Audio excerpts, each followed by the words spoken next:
Welcome, writers, game masters, and creatives to the World Builders Tavern for the last time this season.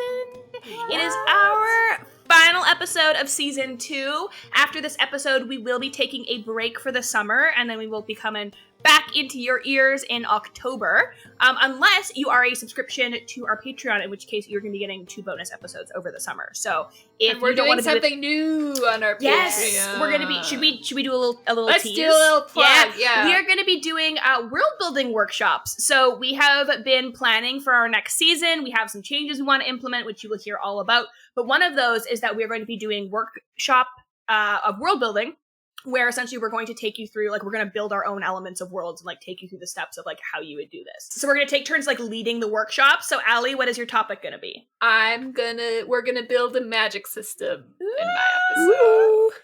And I am thinking we're going to build a magical creature. So we're going to build, like, a fantasy creature. Yes. That's fun, too. Yeah. So we are going to be officially launching those. We're going to be doing them every month next season. But we thought that we would give you a little preview of that and tide you over for the summer. So normally when they launch, they will be for our $10 tiers. But over the summer, we're going to do them for anybody who is subscribed to the Patreon at any level. So subscribe and listen to our workshop. Do it now. Do it. Back to today, we are going to be talking about the movie Pirates of the Caribbean, The Curse of the Black Pearl.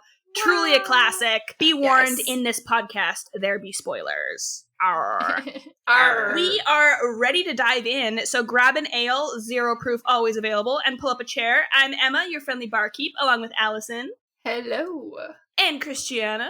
Aye, me baties. And we are so happy to have you aboard.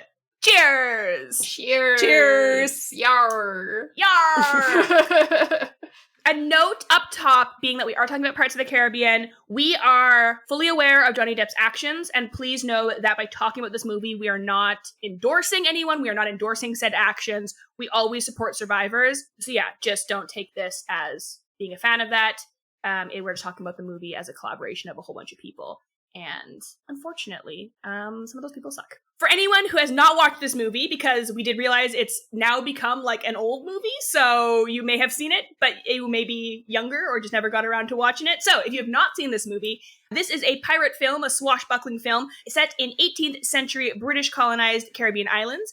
Elizabeth Swan, daughter of the governor of Port Royal, is kidnapped by the pirate crew of the Black Pearl. Blacksmith Will Turner, who first met Elizabeth as children when her ship crossing from England saved him from a shipwreck, sets off to rescue her, enlisting the help of imprisoned pirate Captain Jack Sparrow.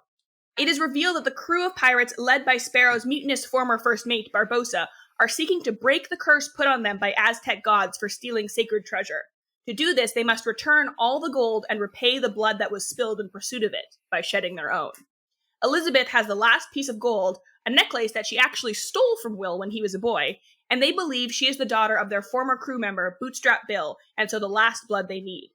In reality, it is actually Will who is the child of Bootstrap Bill Turner. In much back and forth, hijinks, double-crossing, and double-crossing, Elizabeth, Will, and Jack are all rescued from various plights, and the movie ends with Jack free and once again acting captain of his ship, and Elizabeth and Will happily in love. Yay! Yeah. This is actually one of my favorite, Will and Elizabeth's love story is like one of my favorites in media. Same. It's so sweet. Yeah. I love it. Mm-hmm. We are going to be focusing just on the first movie. We may get to the second and third movies at some point in the future of the podcast, but we're just chatting about the one that started it all today. Yeah. So this is an action-adventure, sort of historical fantasy movie. Yeah. And it's also kind of a comedy. I don't know if it's a comedy exactly. It has comedic elements. I would say it's a little bit of a moments in it. comedy. It's a little bit of Yeah. yeah. And I was thinking in terms of like audience, because movies obviously don't have the same kind of like audience genre formats that books do, but would this be, if this was a book, would it be YA? Would we say that this is like a YA film? I think it would depend how the book was written, to be honest. Yeah, it's so dependent on the prose. Yeah. I do think a little bit YA, just based off of the genre and the characters, and like there's a little bit of romance, but not too much romance. Be written it could be well written as a YA. Yeah. It is family friendly. There's not like too much, because it's, you know, it's a Disney film, so it can't be too risque. And even anything. the violence that happens in it, the only time it's like really violent is against the cursed crew when there's skeletons, which feels less intense. aside from when cartoony violence. aside from when Barbossa gets shot and then there's blood welling. Yeah, it's really Jack like the only Sparrow blood drops it, you see for the most part. Like, there's not a lot of blood Yeah. in it. It's no sanitized Game of violence. Thrones. No, That's for sure. for sure, not Game of Thrones. Yeah. I love that we're talking about this film, though. This has been one of my favorites for basically ever. I adore this movie so much. I loved this when it came out. Yeah. I loved it now. It doesn't have quite the same like shock value now, but I still think it's just such a fun movie. Mhm. There's no other way to describe it. It's just fun. Yeah. and there's so many great comedic moments, like Jack stepping off the ship onto the dock just as it sinks. Perfectly timed. Or like Elizabeth's dad fighting an arm while the rest of for his the wig, crew- just for his wig too. Yeah. He's like, Well, the rest so of the crew are in cowardly, this so big vain. life-threatening battle. He's just fighting off an arm. Yeah. And like both sides have like Tweedledee and Tweedledum. Like the pirates have a Tweedledee and Tweedledum character set, and then the guard has the like British Army, the British Army has the Tweedledee and Tweedledum Yeah. set kind of thing. It's I don't know. Yeah, It it's just very cracks me up. nice. Yeah. It's so good for rewatching too. It was. Yeah. When I was watching the very first scene where it's Will and Elizabeth are children and Will's brought aboard the ship. He's not a Commodore yet. He's a captain there? Captain Norrington? Captain Norrington, yeah. He's so old. I forgot. He's a grown man. Yeah, and Elizabeth is a kid. And then later she grows up. I was like, it's icky. Yeah. I do think it is written in the least icky way it can be. Like it's very much, you don't get the sense that like he kept in constant contact with them. So for anybody, this wasn't in our recap, Captain Norrington is like the other love interest of Elizabeth. Like he loves her, he proposes to her, she's not into him, she's always into Will. He's in the British Army. And he's, the first thing you see them is she's a child and he's definitely an adult. We don't know how old of an adult, but definitely an adult. But it's not written in a way where it seems like it's grooming. Like they met each other and then they clearly didn't really like, why would he have anything to do with this child again until like later, and then it's like, oh, it would be a good match. So it seems much more like weird to modern sensibilities, but not necessarily objectively immoral. But and that's probably what did happen back in that period. Yeah, exactly. So it's weird, but not like super obvious. Yeah. And it doesn't feel like a thing that aged poorly, where it was like, oh, this was fine when it came out and now we realize it's wrong. It's like, no, this is just talking about a thing in history that was kind of weird. Which, And also, like, captains of ships back in the day were younger, right? Like now, having been in the Navy, he could have been like 18 even. He could, realistically. She would have been like 12 or something. Which like still weird. Not okay. Still weird. No, weird. But the older you get, the better that age gap is. Yes. Yeah. And it doesn't seem like there was like the power dynamic of him like actively grooming her as a kid. So like too, in the movies that follow this one, he kind of redeems himself as a character. And he has a very good character arc. He does. Yeah. So if we ever talk about it in future, we'll have a lot to like chat about with those two movies as well. I like that we brought up the like kind of prologue scene, because there's two sort of instances that I think they could have done as a prologue. One of them is the one that they chose, which shows them originally coming from England to the Caribbean, and they see this like fiery pirate ship and they rescue Will and Elizabeth steals the necklace. And then the other one is the actual time when the pirates got cursed. Like they could have had that as the prologue, showing them going to this island, stealing the gold, getting it. But they didn't, and I think that was the right choice, because I don't think that the other one would have. And I have thoughts about why this worked, but I'd love to hear what you guys think about like why this, or if you don't think it worked, but I think you both just said you agree. So like, why do you think that this was the right choice, and like, should they have done the other prologue? Because the world building is interesting, but the world building is familiar.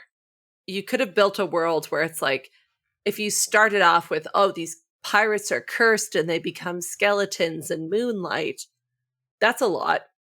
People understand pirates. You get it. pirates, treasure, cursed treasure, easy. But instead they focus the world building in like the opening scene on kind of, okay, but how do these two specific characters narrate this world or navigate this world together? Mm-hmm. And they like drip the supernatural in later. Yeah, and we, like exactly. Yeah. If it was opened with like, and now they're skeletons, you'd be like, oh, it's a lot of fantasy right off the bat. That's like right off the hop. But yeah, on this watch through, I was trying to figure out, because I really like this movie a lot better than the next two.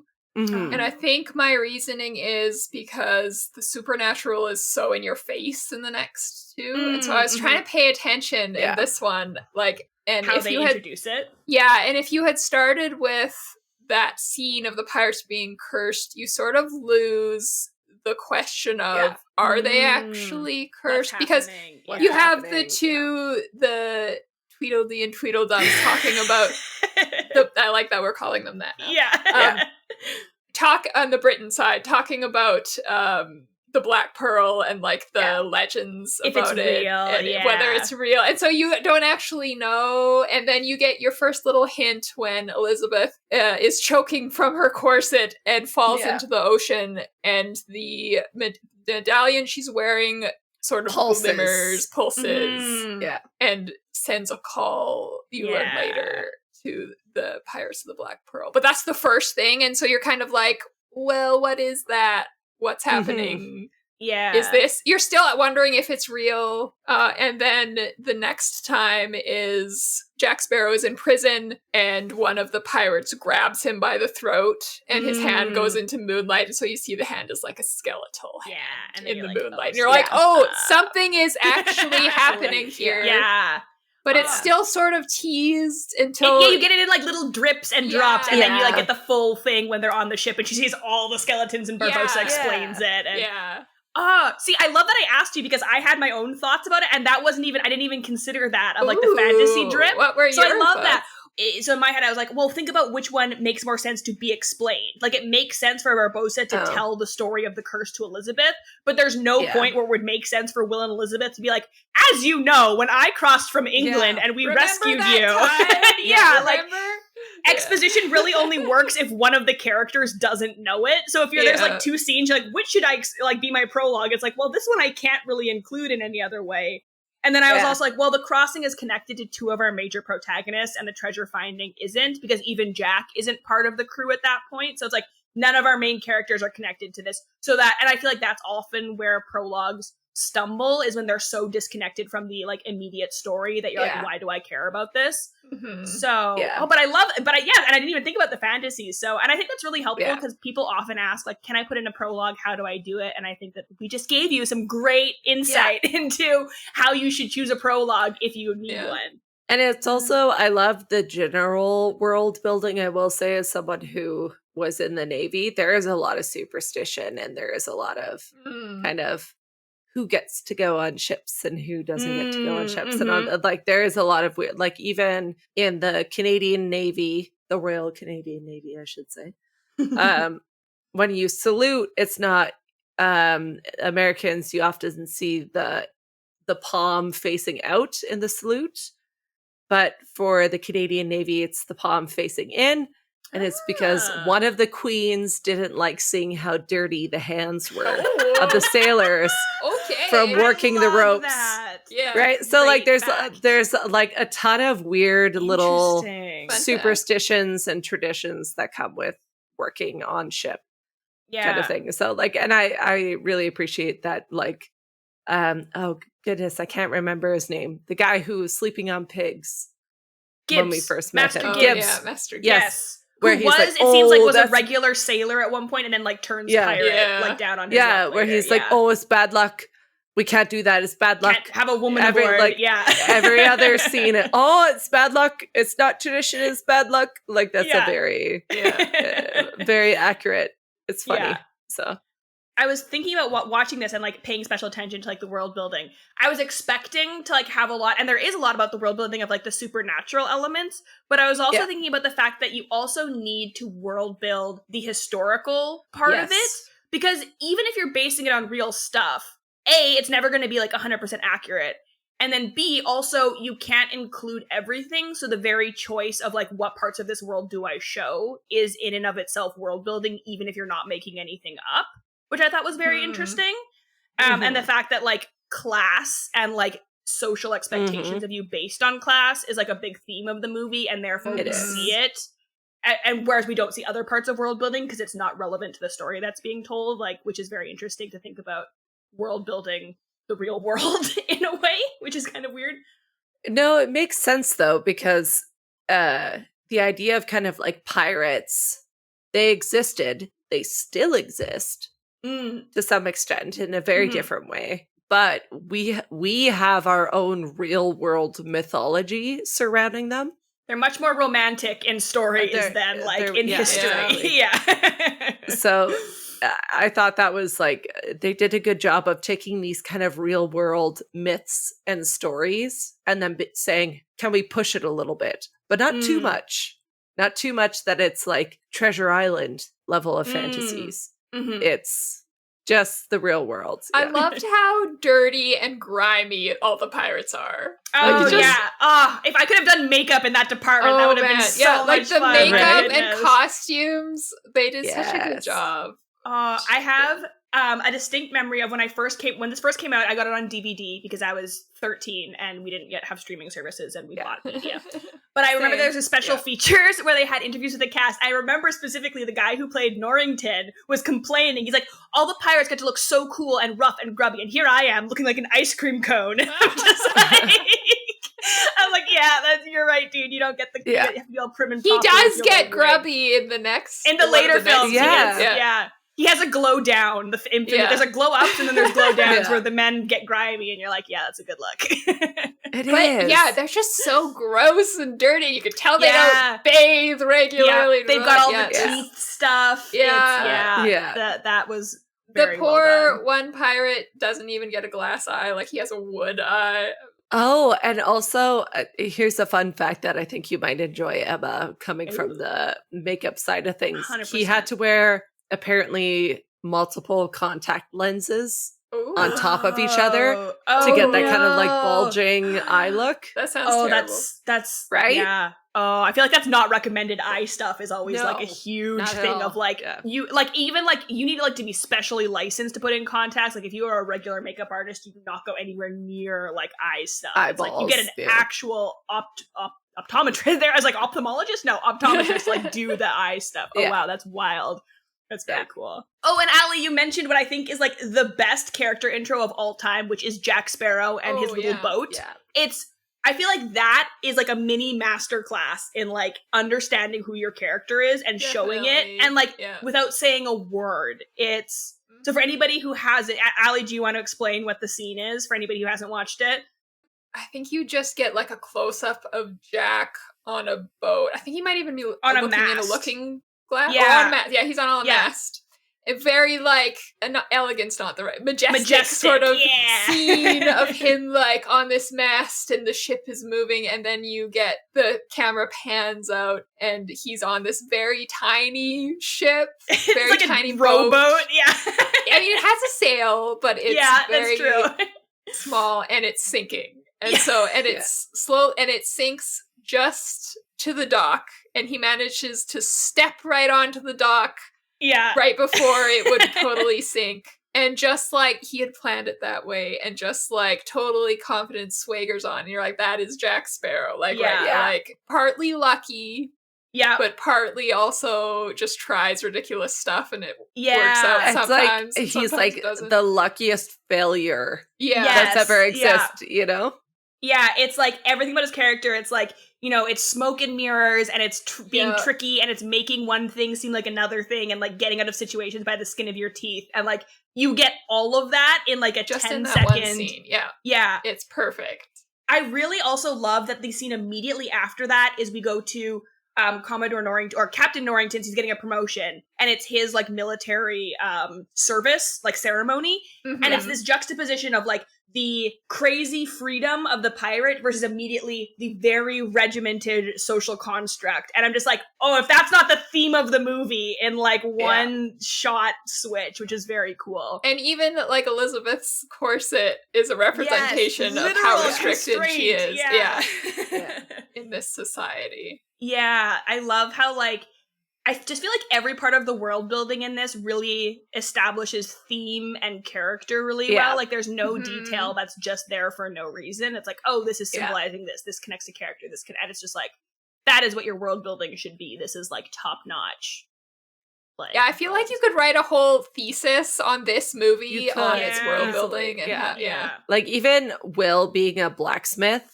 His dad was a pirate. We don't find that out until a little bit later, but he's like, he's hardworking, but he's detail oriented. He's willing to fight for what he needs to fight for, kind of thing. We see that in his first confrontation with Jack. Yeah. The showing versus telling of Will's character. The movie does this really good because one of our first introductions is him bringing this sword to Elizabeth's dad. And Elizabeth, or her dad, takes the sword and is like, this is perfect. Thank your master for his good work. And see this look in Will's eye. And he says, I will tell him, you know, a master always appreciates hearing his craft is appreciated. And it's so obvious that Will did it, but he doesn't say it. It's just obvious in what he says. And you're like, oh yeah, he did it. He made that sword. Humble. Yeah, he's too naive. He's too humble in the very beginning of the movie. Very much in his place. He knows his place in society. He knows his place. He won't really talk to Elizabeth as an equal. When he's like Miss Swan, and she's like, "How many times do I have to tell you to call me Elizabeth?" And he's like, "One more time, Miss Swan." And she's so grumpy. I swoon. I swoon. Even before there's a moment for his character, even before he gives the sword to him, because he's waiting in the lobby of their house and he like reaches up to like look at one of their lamps and it like comes off in his hand off the wall. Like, and it's just like you immediately like, oh, this guy's out of place. He does not belong in this world. He is like out of place with this like wealthy class structure. It's like, so good. So many little details. Yeah. And I really like too, I find that the movie did a really good job of showing us parts of the world before they became plot relevant. So like they show us the medallion, the necklace, before it becomes a plot relevant thing later. We see like Jack's compass and that it doesn't work before that becomes plot relevant later. Even the like there's a scene after like Elizabeth's big day when she like falls in the water and has to get rescued, and her maid is like tucking her in and she puts a warming the warming container, which is so it's like a metal thing full of coals. So she puts it in the bed. That's such a fire hazard when I saw it. Yeah. And then later Elizabeth uses that to fight the pirates. Like she like hits it with it and then opens it, and it's like these are all seeded earlier, and so none of it comes out of left field. Master's class in Chekhov's gun. Yes, for sure. Yeah, it's Chekhov's every single thing. Yeah.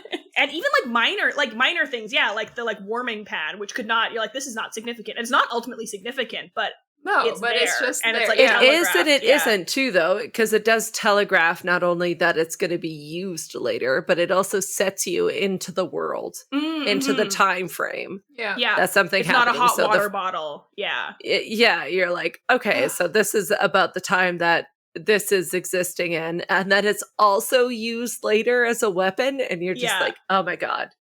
Perfect. Yeah. I don't know if any movie is perfect, but this one it's pretty close. It's pretty close. Yeah. Even the like spectacle of the battle scenes, like they're almost cartoony. Like Jack, like when he's escaping, he like grabs onto a rope and launches himself into the air and like lands on a like beam, or like when he and Will are fighting and they end up on this like table that's like balancing up and down and like jumping on rafters, and like it's all very cartoony, but it works. It does. They do comedy in several ways. Like some of it's through just the action, like the balancing on the physical comedy of it. And then some of it's in dialogue. Like when I love Jack's line at the end where he's just like, it looks like he's going to say something really meaningful to Will to say goodbye. And then he's just like, nice hat. And then just like, it's just so good. Yeah. It is. Yeah. Yeah. And the supernatural elements being so straightforward, it's just like curse, need to break curse. Yeah. Cool. Yeah. Like amazing. We can understand that. We can follow it, which is, I mean, and that's not always how it needs to be. Like, we also love an in-depth, complicated, like, thing. But having a very simple, like, magic element to your world can be great. But they also, it's complicated by the, like, rules of the universe, by the pirate code. And that's one of my favorite things about it from a world building perspective. Yeah, they're pirates. They're swashbuckling little freaks kind of thing. But they do follow a code. And so it's not just like when Elizabeth is first kidnapped, it's not just, oh, don't hurt me. It's parlay. I invoke the right of parlay. Yeah. Right? And so, and then that moves the story forward. And this code is kind of like the bridge between the fantasy of skeleton undead sailors and then also the real world kind of thing. Like, they do a really good job of blending all these things together where it is fantastical, it is silly, it is crazy.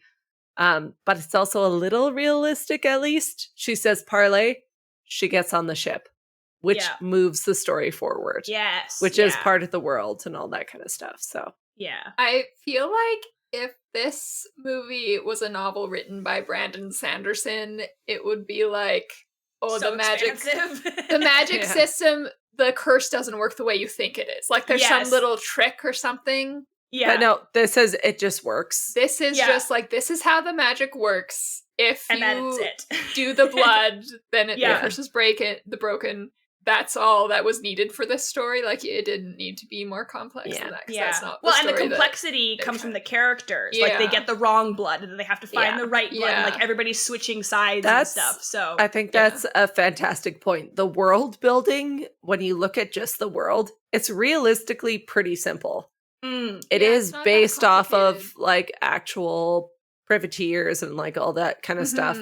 It is based off of that. It's based off of existing kind of mythologies that were prevalent in the time. They took the time, they took the mythology, they took the characters, and then it's the actual, like, people in the story that make it interesting and make it complex. They didn't try too hard. Jack's character really carries a lot. Yeah, for sure. Because it's so weird and interesting, and you never know what he's going to do. Like when he shows up in Tortuga and, like, the one woman slaps them. Oh, all the women slapping him in succession is amazing. It's very funny. Yeah.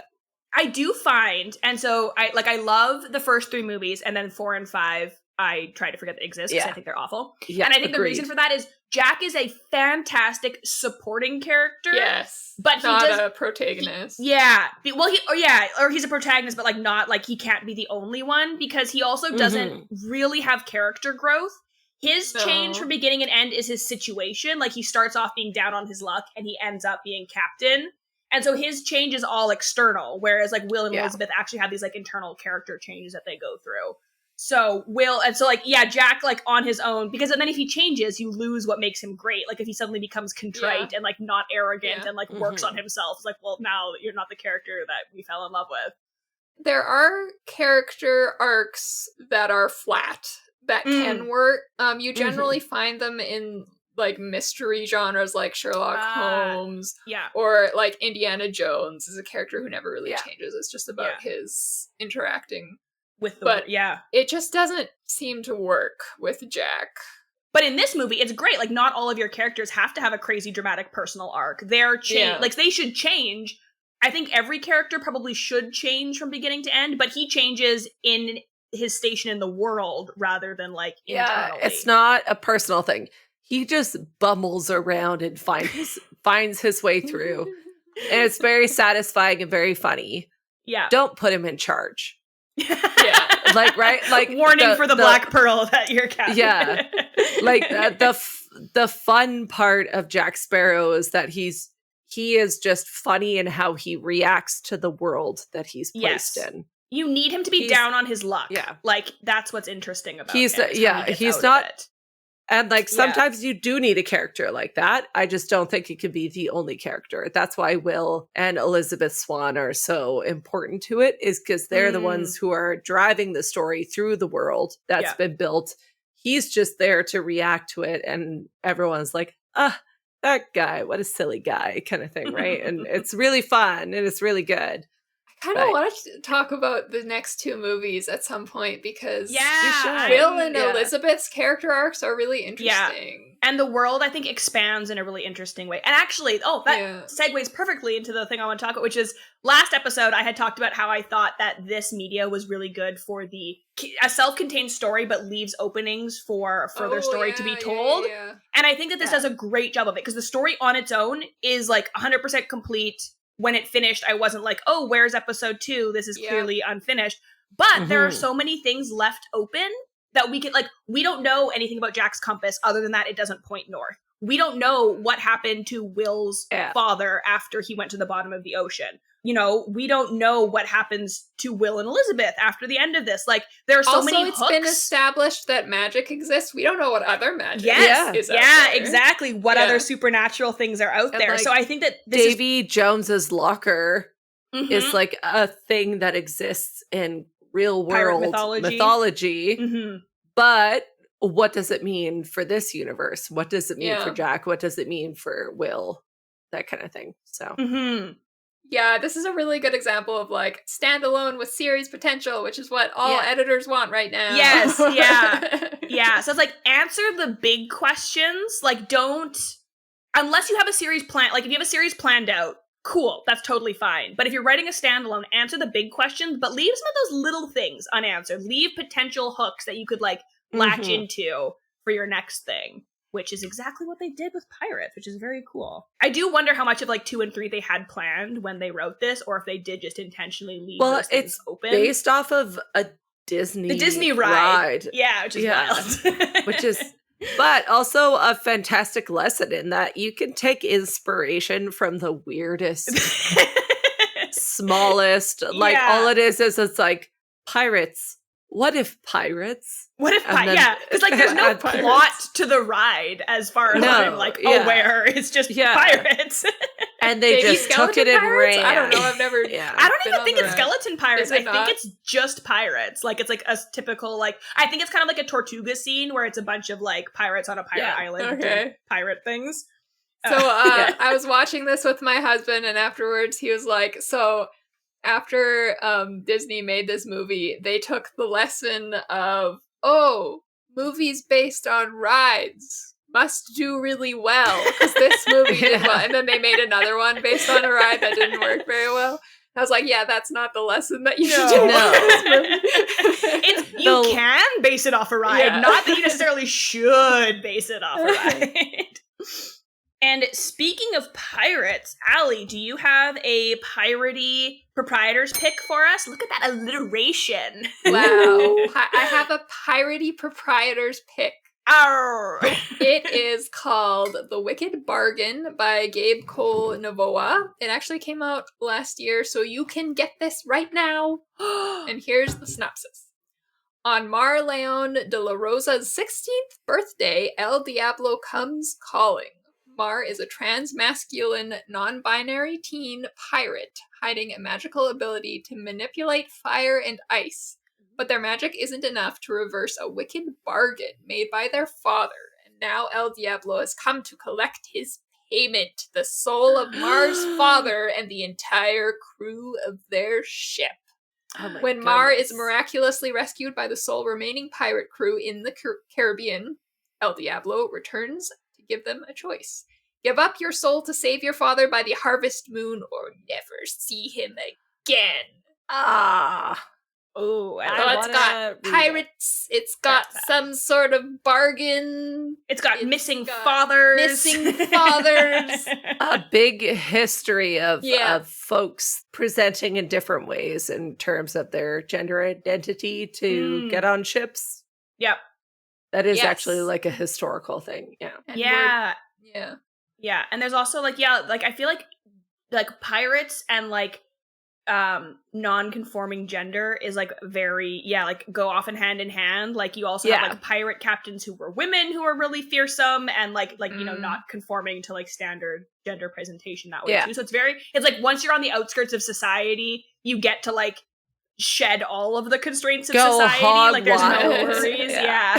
Which is very interesting. We are now at last call. So here are some concluding questions and thoughts that you, dear listeners, can take and apply to your own world building. The thing that I took from this the most was really just that, like, you have to build the world before you can play in it. Like, you have to introduce elements and rules of your world before they become plot relevant. And that'll really help to create a more satisfying story and avoid like Deus Ex Machina situations. So just like build your world, show us your world, and then it's going to be so satisfying when we get to actually like see how the world interacts. That doesn't mean you can't pants your novel. You just have to do a bunch of work after the draft. Yeah. No, this isn't. It's not necessarily about like how you write, but it's like what in that final story when it's on the page and like you're looking to like you need to like plant. Like, you need to figure that out beforehand. Can we also quickly define pants versus plotters? Oh, sure. So plotting is when you meticulously outline before you start drafting, and then pantsing is when you write by the seat of your pants, or you just start writing with really nothing prepared. And either method is fine. It's what works for your brain. You don't have to do one or the other. But usually how it goes is if you pant something, you're kind of discovering as you go, which then means you go back and you add those things in. So it's totally fine to like write and be like, oh, I really want them to like ride a motorcycle here. But you're like, oh, but I didn't mention a motorcycle earlier. That's fine. Just in your editing, you just go back and like add a motorcycle. So that connects to what I'm about to say from my last call advice. My advice is plant your seeds. And that you can do this out of order, unlike actual gardening. So you can have the result at the end of your novel and then go and put in the hint earlier, like showing Jack Sparrow's compass in an earlier scene and then having the compass be relevant later. Totally. Christiana, what do you take from the world building of Pirates of the Caribbean? For me, it's what rules, or in this case, guidelines. They're merely guidelines. Can you introduce to your world, and then now how can you break them? A big one in this movie is the rule of parley. I invoke the rule of parley. I want to talk to the captain. If you're going to take me captive, I want to go talk to the captain, kind of thing. Take that. That's good. You have these rules and then break them a little bit. So that's a pretty obvious one in when she says, I want to be let go or whatever. And then he makes her walk the plank and swim to an island kind of thing, right? He's following. She's technically free. It wasn't part of the deal. He followed the rules. Yeah. But then how can he break them? Also, it's never entirely clear what if the pirate... At first you think the pirate's code, they follow this to the letter. And then you kind of realize that they just... It is literally however they use it when it's beneficial to them, as opposed to because it's some like noble thing. Yeah, exactly. So can you set up a rule like that, have it serve your character, and then have it abandon your character later on? So. I have some thoughts about that, which I'm excited to talk about in After Hours. So for anybody listening, head on over to After Hours if you want to hear us chat more. And with that, it is closing time. And this is actually closing time for our last episode of the season. So season 2 is wrapping up. Like I said, if you are a member of our Patreon, you will be getting 2 episodes this summer. If not, we will see you back again in the tavern in October. We have some exciting changes planned for next season. They're minor, but we think will be good. So definitely stick around for those. And, we're always looking for feedback. So if you have any suggestions on how we can make the podcast better, Patreon is probably the best way to get a hold of us. If you subscribe, if you sign up for our Patreon alerts, even if you're not a member, you can still not a paid member, you can still send us messages. So if you have any suggestions on how we can improve and make the podcast better for you, let us know, because we're always trying to do that. And we would, of course, love to stay longer today, but these wobbly table legs just aren't going to fix themselves. We're going to have to spend all summer crafting some new tables for this tavern. Before we sign off, we would like to draw attention to a very important link in our show notes. So we are supporting Operation Olive Branch, a grassroots movement seeking to provide aid relief to Palestinians. And we are doing that by promoting the GoFundMe of a family seeking to flee the ongoing genocide in Gaza. So if you are able, please help Hassan and his family seek refuge. Any donation amount you can do, $5, $10, everything makes a difference. Thank you so much for your support in that and for supporting us at the tavern. This season has been a blast. We cannot wait for season 3. And we have some really fun stuff planned. We just did our meeting where we're planning out all of our media. So we have some really fun books and shows and movies coming at you. If you just can't bear the thought of waiting 3 whole months for another episode from us, you should definitely join us on Patreon, patreon.com/worldbuilderstavern, where you'll be able to listen to the After Hours episodes from this season, as well as our world building workshops that are coming out this summer. You can also connect with us on TikTok at World Builders Tavern and on Discord, where we are the World Builders Tavern. We hope to serve you here again soon, but until next time, scram! Bye! Get out of here until next season. Oh!